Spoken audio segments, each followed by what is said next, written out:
कहते हैं मुस्तदरक के हाकिम में सही सनद के साथ है, ये 72 हदीसों के एंड पे मैंने डाली है कि आप सल्लल्लाहु अलैहि वसल्लम ने इरशाद फरमाया, 4717 नंबर हदीस है कि अल्लाह की कसम जो हमें अहले बैत से बोझ रखेगा अल्लाह उसे ज़रूर जहन्नम में दाखिल करेगा। अल मुस्तदरक हाकिम में सही सनद के साथ है, ये 72 हदीसों के एंड पे मैंने डाली है कि आप सल्लल्लाहु अलैहि वसल्लम ने इरशाद फरमाया, 4717 नंबर हदीस है कि अल्लाह की कसम जो हम अहले बैत से बुग़्ज़ रखेगा अल्लाह उसे ज़रूर दोज़ख में दाखिल करेगा। अब आप समझिएगा ज़रा बात, ये 72 हदीसों में ये है वो 72 हदीस है। लेकिन एक चीज़ और तरफ है, इस 72 के अंदर मिर्ज़ा जी को वो समझनी चाहिए, और वो क्या, मिर्ज़ा जी ने ये 72 सहीहुल इस्नाद वाली के अंदर ऊपर ये लिख रखा है यहाँ पे,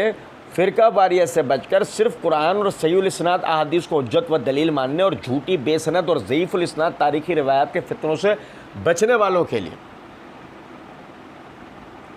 लेकिन आप समझें ज़रा इस बात को, मिर्ज़ा जी यहाँ पर जो रिवायत बयान कर रहे हैं रिवायत साबित नहीं है। कहते नज़र उसके बारे में पढ़ने से पहले एक चीज़ ये समझिएगा, देखिए ये मेरे हाथ में सही मुस्लिम है, सही मुस्लिम की जिल्द नंबर 6 का सफ़ा नंबर 955 है, किताब फ़ज़ाइलुस सहाबा है। फ़ज़ाइलुस सहाबा के अंदर इमाम नववी रहमतुल्लाह अलैह ने बाब मिन फ़ज़ाइल अली बिन अबी तालिब रज़ियल्लाहु तआला अन्हु के तहत ये हदीस नंबर 6103 के तहत इसको दर्ज किया है, जिसे पढ़ने से पहले मैं दोबारा से अपनी बात दोहरा दूं कि देखें अल्लाह ताला का हम अहले सुन्नत के ऊपर बड़ा फ़ज़ल व करम, हमें अपने बुज़ुर्गों के बारे में बात करने के लिए ज़ईफ़ या लूली लंगड़ी रिवायात को पढ़ने समझने की ज़रूरत नहीं पड़ती। सही अहादीस मौजूद हैं जिनसे हम अपने बुज़ुर्गों के फ़ज़ाइल का असबात करते हैं। अच्छा, मिर्ज़ा जी ने भी अपने आप को चूँकि वो अहले सुन्नत के लिबादे में छुपाया हुआ है, तो कम से कम इतना तो हो ना कि वो इस मनहज को फिर फॉलो करते, लेकिन मसला ये है कि मिर्ज़ा जी उस मनहज को फॉलो भी नहीं कर सकते हैं, क्योंकि अहले सुन्नत का मनहज ऐसा है कि चोरों, डकैतों, धोखेबाजों, दज्जालों, कज़्ज़ाबों सबको बाहर निकाल कर रख देता। ये कोई वो राबजियत वाला मनहज थोड़ी है कि जिसमें जितनी रंग आमेज़ी करोगे, जितना झूठ बोलोगे, जितनी धोखेबाजी करोगे उतना तरक्की करोगे। जैसे वो बाबा जी, जिन बाबा जी ने जो है वो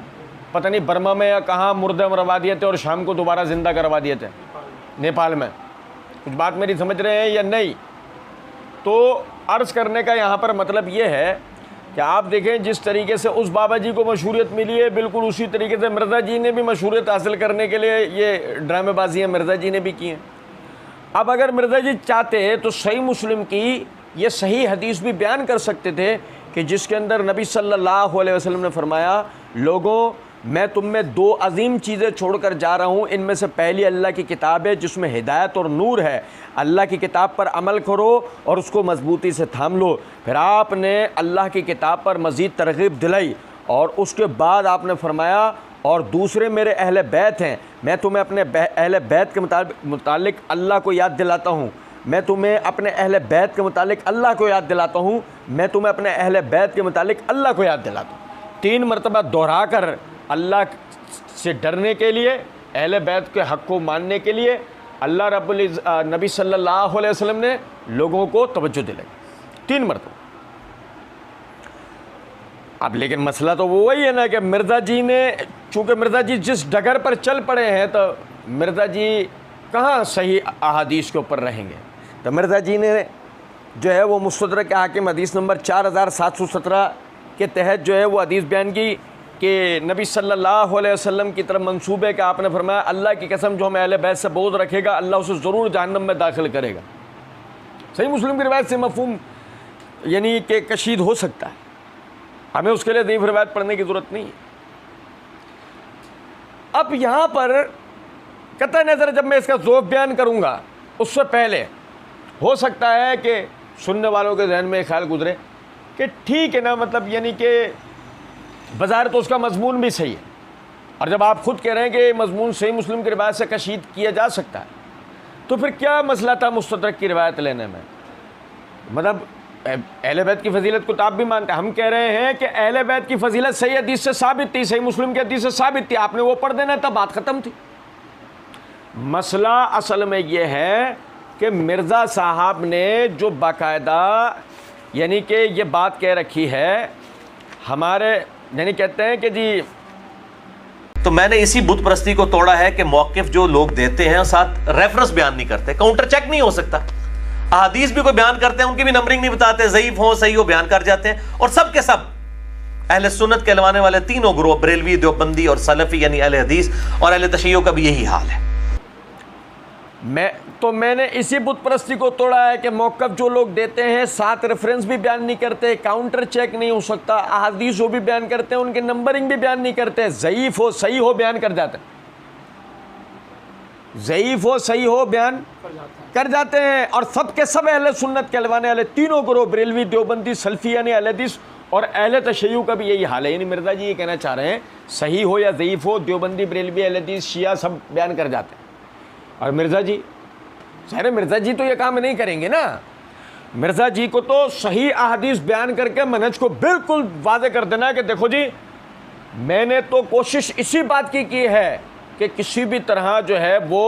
ज़ईफ़ुल इस्नाद रिवायात माशरे के अंदर कम से कम मेरी वजह से ना फैलें। लेकिन मिर्ज़ा जी जो चूरन बेचना चाहते हैं उसको चला तो ज़ईफ़ अहादीस का ही तड़का कर सकता है, ज़ईफ़ अहादीस का तड़का पड़ेगा, मिर्ज़ा जी का चूरन बिकेगा। सही अहादीस में मिर्ज़ा के पल्ले कुछ भी नहीं है सिवाय इधर उधर तर्जुमा घुमाने के। तवज्जो कीजिएगा। अच्छा, ये 4717 हदीस जो मिर्ज़ा जी ने जिसकी तरफ इशारा दिया है इसको इमाम हाकिम ने दर्ज झेल सनद के साथ बयान किया। हद्दसना अबू अब्दुल्लाह मोहम्मद बिन अब्दुल्लाह अस्सफ़ार, हद्दसना अबू अब्दुल्लाह मोहम्मद बिन अब्दुल्लाह बिन अल हसन अल असबहानी, हद्दसना मोहम्मद बिन बुकैर अल हज़रमी, हद्दसना मोहम्मद बिन फुज़ैल अज़्ज़बिय्यु, हद्दसना आबान बिन जाफ़र बिन सालब अन जाफ़र बिन अयास अन अबी नज़रा अन अबी सईद अल खुदरी। यानी कि मोहम्मद बिन फुज़ैल अज़्ज़बिय्यी वो बयान करते हैं बावास्ता आबान बिन जाफ़र बिन सालब और वो बावास्ता जाफ़र बिन अयास। आबान बिन जाफ़र बिन सालब कुतुब रिजाल के अंदर कहीं भी इनकी तौसीक मनकुल नहीं। हाँ, कहने वाला कह सकता है कि सीर एलामिन नुबला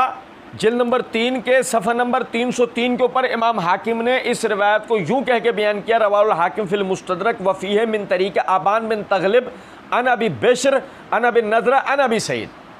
कहने वाला कह सकता है कि ये जो आबान बिन जाफ़र बिन सालब है ये असल में आबान बिन तग़लिब है। लेकिन मसला यह है कि अगर थोड़ी देर के लिए इसको आबान बिन तग़लिब भी तस्लीम कर लिया जाए तो आबान बिन तग़लिब के असातिज़ा के अंदर जाफ़र बिन अयास का नाम कहीं आपको नहीं मिलेगा और आबान बिन तग़लिब के शागिर्दों में मोहम्मद बिन फुज़ैल का कहीं भी आपको जिक्र कि आबान बिन तग़लिब की जाफ़र बिन अयास से यानी समय हदीस साबित हो और मोहम्मद बिन फुज़ैल का आबान बिन तग़लिब से समय हदीस साबित हो। जिस सूरत में यानी कि अगर ये आबान बिन जाफ़र बिन सालब हो तो ये मजहूल हाल रावी है, लिहाजा रिवायत इस वजह से ज़ईफ़ है। और अगर आबान बिन तग़लिब की बात करो तब भी ये वहम मौजूद है कि इसमें मोहम्मद बिन फुज़ैल का उनसे समा साबित नहीं है। इसी तरह यानी आबान बिन तग़लिब का जाफ़र बिन अयास से समा साबित नहीं है। जो इस रिवायत के सही होने का मुद्दई होगा वो इन दोनों एहतमालात को दूर करेगा। फिर गौरतलब नुक्ता यह है कि जब सही मुस्लिम की सही हदीस मौजूद थी, मैं तुम्हें अपने अहले बैत के मामले में अल्लाह से डरने का हुक्म देता हूँ, तो फिर हमें मुस्तदरक की रिवायत पढ़ने की ज़रूरत क्यों पेश है? समझ रहे हैं बात को या नहीं?